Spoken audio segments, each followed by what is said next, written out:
Hello and welcome back to the channel. My name is Kubeir. I am a CICC licensed immigration consultant, and this channel, as you by now already know, is all about Canadian immigration news, updates, things you should do and things you definitely should not with regards to your Canadian immigration application. Now, there is a hot question. If you come to the port of entry, you come to the border, whether you are a permanent resident, whether you are a temporary resident, whether you are an international student, whether you are a worker, whether you're a visitor, the first question you get asked is the purpose of your visit. After they ask you for the purpose of visit, they can also ask you if you have a criminal record. Sometimes they can see in their system that you do, and they are waiting for you to confirm or to check, you can validate that information, or they may have an information that you might have certain questionable backgrounds. What constitute as a crime in Canada, or what would make you inadmissible? Well, DUI, driving under impairment, is one of the most common ones. But in addition to that, drug possessions, weapons violation, assault, domestic violence, other money laundering cases, or any kind of credit card or other fraud, prostitutions, all these can also constitute as criminal activities which can make you inadmissible to Canada. You have to also remember that it's not only about being criminally prosecuted in Canada that would make you inadmissible, but in some cases, for example, if the incident that you are involved in, and in that particular country where you got involved in, that is not considered as crime, but the same incident, if it were to occur in Canada, is considered as crime, then that also makes you inadmissible for that particular crime in Canada as well. So if you are asked that question, that do you have a criminal record, or do you have anything that you would like to declare in terms about your background, and if you do think you have a criminal record, even if you are not sure about it, even if you are not sure if it is a criminal record or if it's a civil record, if it's something, if you get asked that question, you definitely have to answer that truthfully. By not answering truthfully, you will put yourself in a very, very serious spot. So make sure you answer that question truthfully. And if there is a criminal record there in your background somewhere, then it's not like you cannot enter Canada at all. There are ways and means by which you could sort of correct that, or at least temporarily come to Canada if you have to. But at that point of time, you have to answer truthfully, and given the circumstances, and if you're not prepared for it already, you may not be allowed you may not be allowed to enter Canada at that point of time, and you may be asked to return back to whichever country you came from, or to any other country, but not Canada.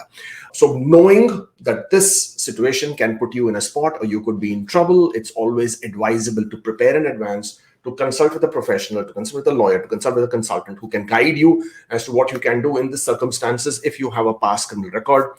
This includes DUI, driving under influence. So if you have a drunk driving charge, you have a driving under impairment charge, these are all very, very serious issues if you're coming to Canada and if it's on your record. So please be prepared. Please be aware that these things can become an issue. By this video, it's not that I'm trying to encourage criminals to come to Canada. All I'm trying to say is that there are a lot of incidents, for example, cases like DUI, for example, if you're in India being charged under dowry cases or domestic violence, sometimes which may or may not be true, but you can get charged for it. In some cases, you might even get convicted for it.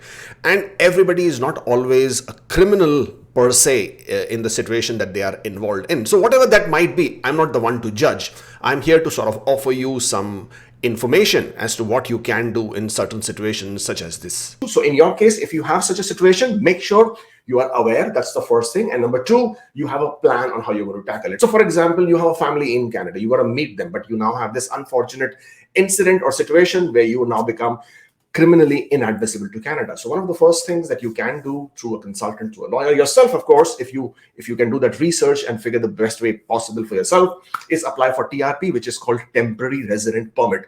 Temporary Resident Permit is issued to people who are otherwise inadmissible to Canada. So that's your best remedy out if you want to visit Canada temporarily for a short period of time because you have compelling reasons to come to Canada.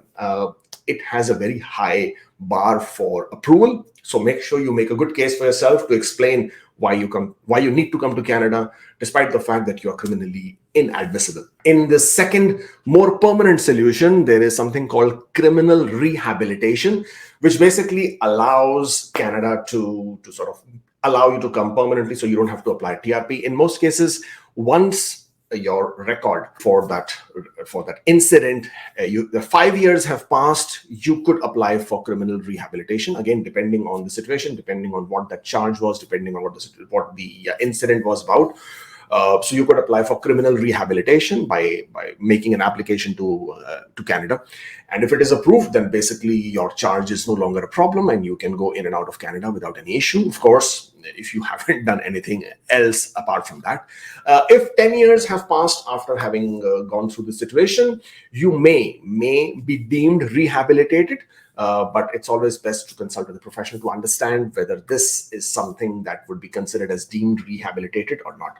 So this is something which you should be mindful about, and you should take care about this. If you haven't still followed us, or if you're not following us on Instagram, please do. We do make a lot of noise there as well. And absolutely don't forget to subscribe to this channel. It's so important to see these numbers going up. Well, once again, thank you so much for joining in. I would do this again next time. And until such time, take care, stay safe, and I'll see you again.